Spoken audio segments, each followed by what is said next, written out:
Hello there, random Eastern European guy here. I got a mid-range PC and a VR headset. And I also wanted to stream VR content to friends and to strangers on the internet. Maybe some of you are in the same boat as me. Just for reference, my PC is an RTX 3070 and a Ryzen 5 5600X. Perhaps you also wanted to share VR gameplay with someone. Perhaps you didn't know how to do it. Perhaps your method just sucked.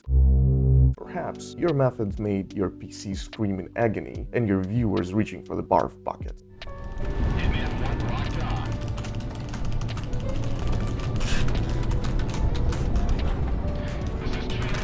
Well, I was there too, but I had a dream. I wanted a good viewer experience. There are two methods. One is better than the other. Unfortunately, I don't have the hardware to pull off the second method, but I'll mention it briefly. Basically, all you need is a Quest headset, a USB cable with data capability, preferably USB 3.0, MetaQuest Developer Hub app on PC, and you need to turn on the developer mode on your Quest. Optionally, if you don't have a Quest Link cable, you might want to just have a good Wi-Fi. Wi-Fi 5 will do. Wi-Fi 6 is better. Pick your poison. Now, you may object, Eugene, why would I go through all this trouble if I can just connect my Quest via a Quest Link cable, enable Oculus Mirror, and call it a day? Capture that. You can.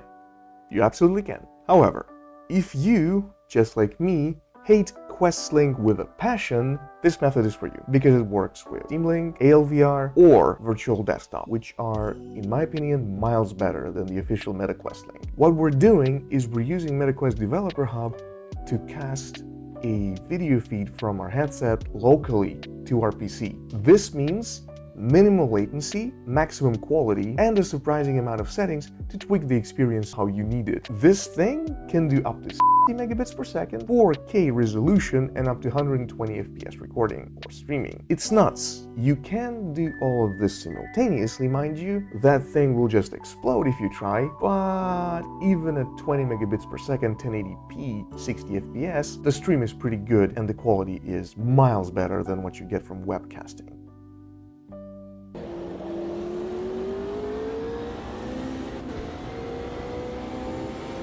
Anyway, this is an example of me being kind of overly ambitious.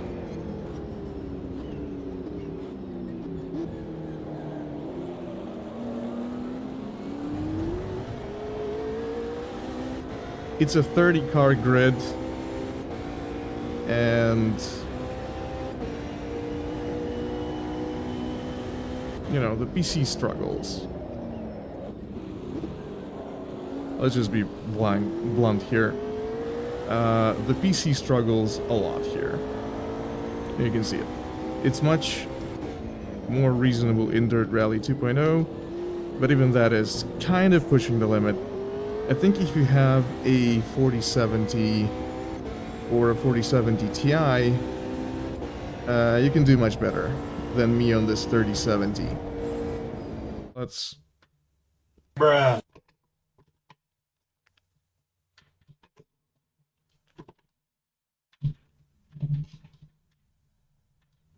Okay, I'm driving from the dashboard. That's not kind of the intended way, let's say.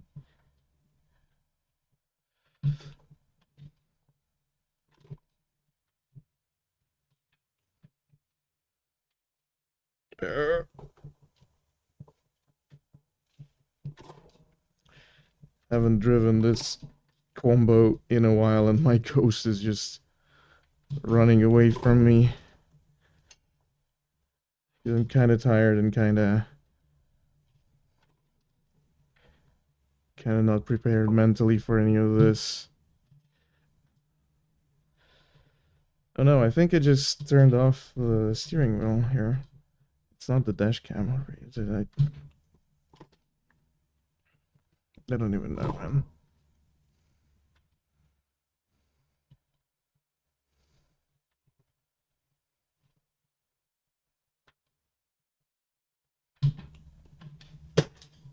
Something fell.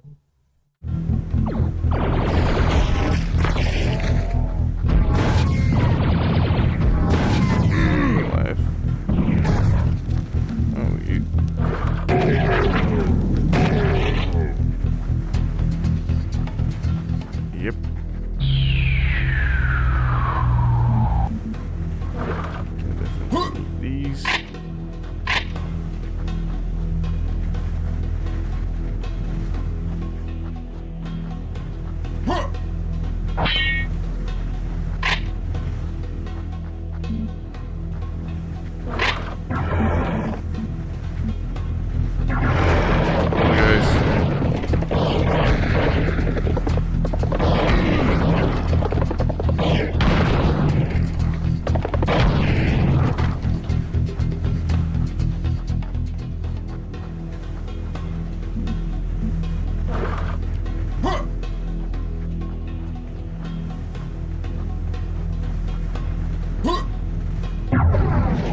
Plus, you have an option for a cinematic FOV, and that means less crop. That's just great for any footage really, but especially for high intensity and high motion games. It's also pre-stabilized, which is great because stabilization in OBS, well, good luck with that, especially in a single PC. You can even just use your link cable with ALVR and it will just work. You can simultaneously cast and use ALVR streaming through cable. It's brilliant, really. As for the method number 2, it's basically just method number 1, but you also get a dongle, USB-C to Ethernet to your Quest, and that basically means you're hardwired to your router. So there's no Wi-Fi jitter or anything, and that option works with virtual desktop, which is my favorite, so someday I'd like to try that.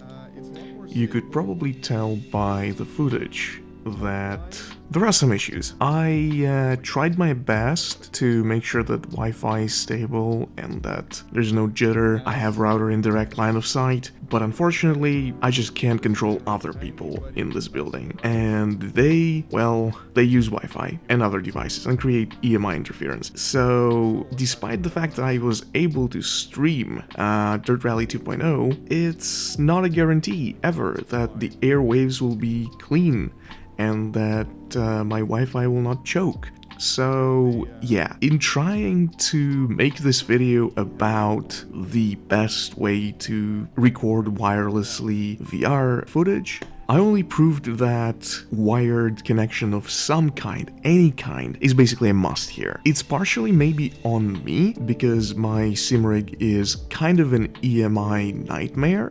There's Bluetooth, there's my phone being a camera that is connected to Wi-Fi, there's a 2.4 gigahertz dongle for my mouse and keyboard. There's a lot of stuff there, okay? And plus all the noisy stuff under my feet, like power supplies and just noisy USB devices in general. It's really the worst kind of environment for a clean, no EMI kind of deal. So yeah, basically what I'm saying is try this at your own risk, and also, I'm a fucking clown. So doing all this, I was able to stream Dirt Rally 2.0 on Twitch with not much of an issue. So in practice, I can stream at 60 FPS and at 2594p in VR, things like Dirt Rally 2.0, which is great in my opinion, especially for the level of hardware that I'm on. And voila, that's my setup. I target 60 FPS at 120 Hz because that's just easier on my GPU, and I usually add a touch of FSR or NIS in OpenXR Toolkit just to make it a little bit sharper. So, do I stream VR regularly? Did I stream VR since I streamed that Dirt Rally 2.0 thing? Not really. Why? Well, VR is heavy to stream on the best of days. I wanted to stream Automobilista 2 after that Dirt Rally 2.0 thing, and I tested it, and I made it run pretty well at 60 FPS, 120 Hz. However, I can only play this game and run these races if there's only one class of vehicles on the grid. As soon as I add too many vehicles, and too many is not that many actually, my GPU just dies. And not because the core load is increased. I ran out of VRAM. 8 GB of VRAM is a struggle for VR and for streaming. So what do I do now? Well, I just stream flat screen, mostly. But I keep VR on the table as a sort of flavor enhancement. Occasionally, I will just stream VR and screw around. Nonetheless, VR streaming is a great experiment, and it's a cool experience to set it up and tinker with it. At least in my opinion, I love to tinker. So the only reason I don't tinker with it more is because each game basically requires me to tinker with it for several days to figure out exact settings that I need to run it, and ain't nobody got time for that, okay? Thanks for staying till the end. I hope you found this video interesting, and perhaps you will experiment with your content someday and maybe stream VR at some point. That'll be great. And if you like the ramblings of this random Eastern European guy who has a US flag hanging on the wall behind him. Oh my god, it's just random paraphernalia from some office. I don't know how I got it at the flea market. Dude, come on, stop it. Don't shame me, okay? Stop. Maybe hang out on stream with me sometime. I stream Monday, Wednesday, and Friday from 3 p.m. GMT and Sunday at 6 p.m. GMT. Weekdays are for racing, weekends are for whatever bullshit I'm interested in at the moment. And if you're interested in more pre-recorded, sort of tutorial, whatever videos, maybe video essays, stick around, hit that subscribe button, it'll help me. See you around. Your method just sucked.